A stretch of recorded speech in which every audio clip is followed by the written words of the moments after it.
Welcome to The Explainer. Today, we're digging into something that happens behind the scenes in every hospital, but it's something that has a massive direct impact on whether a patient gets better or worse. We're talking about the precise calibration of medical equipment. I mean, think about it for a second. We put so much trust in these machines, right? The infusion pump giving you or a loved one exactly the right dose of medicine. The scanner that's supposed to find what's wrong. But what if they're not accurate? Their accuracy isn't just a given.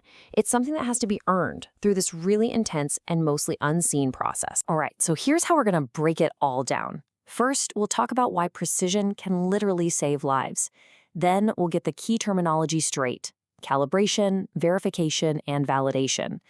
After that, we'll look at the global gold standard, check out some pretty shocking real-world data, and finally, we'll see how this all fits into the bigger picture of a medical device's entire life. So let's get right to it. Why does this matter so much? Well, because in medicine, there's just no room for error.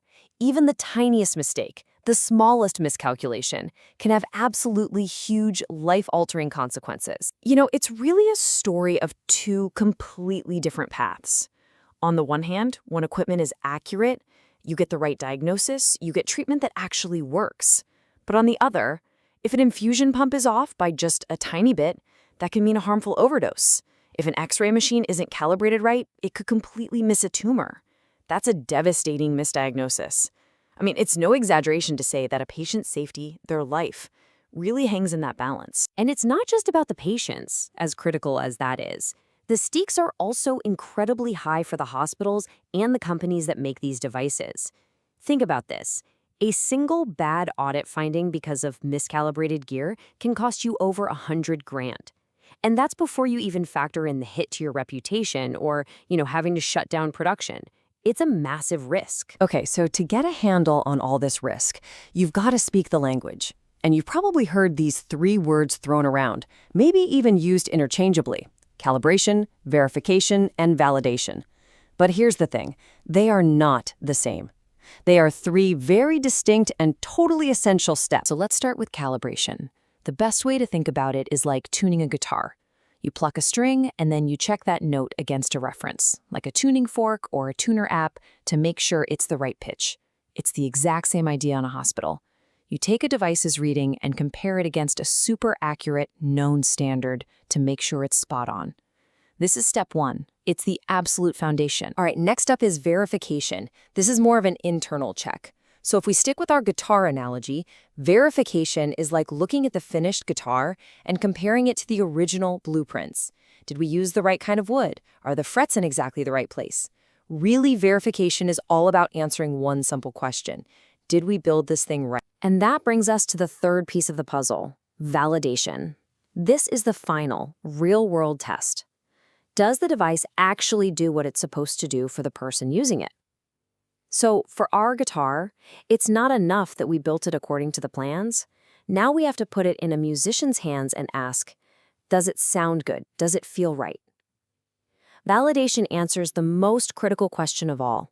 Did we build the right thing to begin with? Now, all of this, it isn't just a list of good ideas or best practices. It's actually all governed by really strict international rules. And that's to make sure that a device is safe and consistent no matter where in the world it's being used. So let's take a look at the official rulebook. And at the center of it all is this: ISO 13485. Now, if you're not familiar, ISO is the organization that sets international standards for, well, pretty much everything.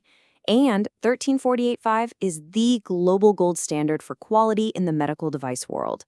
It's the master checklist that manufacturers have to follow to prove their products are safe and that they work time and time again. And trust me, this thing is thorough. I mean, it covers everything.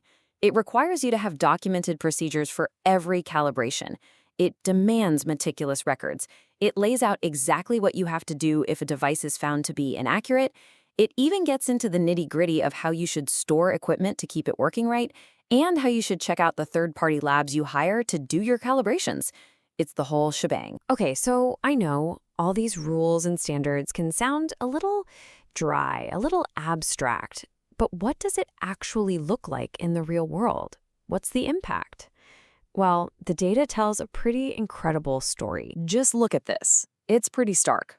On the left, you've got insulin pumps, and on the right, ventilators.